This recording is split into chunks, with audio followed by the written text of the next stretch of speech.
Vallila on meille ideaali sijainti ennen kaikkea siitä syystä, että tänne on sekä asiakkaiden että työntekijöiden hyvä tulla.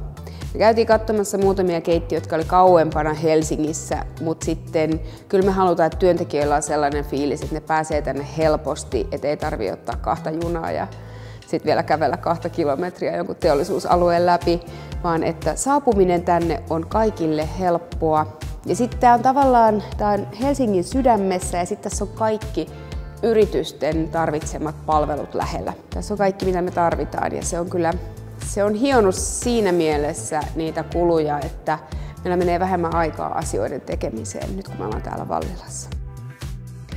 No, meitä viehättää tässä kiinteistössä, no sen lisäksi me löydettiin täältä täydelliset tilat itsellemme, mutta tässä on jotain samaa kuin Lakitartin arvoissa.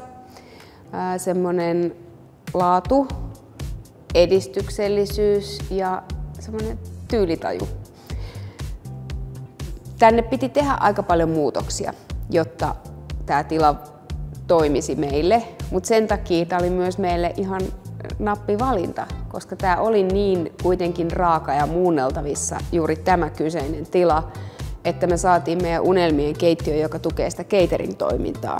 Ja tässä me rullataan yhdestä ovesta sisään ja toisesta ulos. Asiakkaat tulee tuolta, meidän pakettiauto ajetaan tuohon, kun me roudataan ja tänne pystyy liikkumaan vuorokauden jokaisena tuntina ilman, että häiritsee muita yrityksiä tai asukkaita esimerkiksi.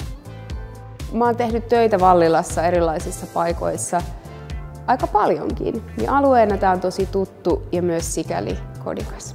Mä oon ollut tosi onnellinen siitä, että Akselissa ja Elinassa on aika hyvä synergia.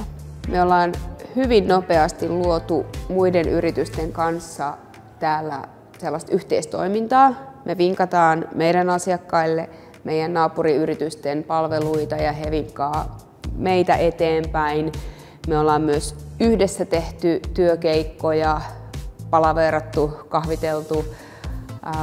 Ehkä se synergia, se kertoo siitä, että täällä on hyvä fiilis. Ja täällä on aika sellainen inspiroiva ja innovatiivinen tunnelma.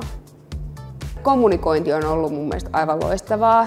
Mä pidän siitä, että kun meillä on mitä tahansa huolia tai iloisia asioita, niin niihin aina vastataan nopeasti ja selkeästi. Että se keskusteluyhteys on koko ajan olemassa ja avoin, että asiat hoidetaan. On sellaista fiksua aikuista ja yhteistä.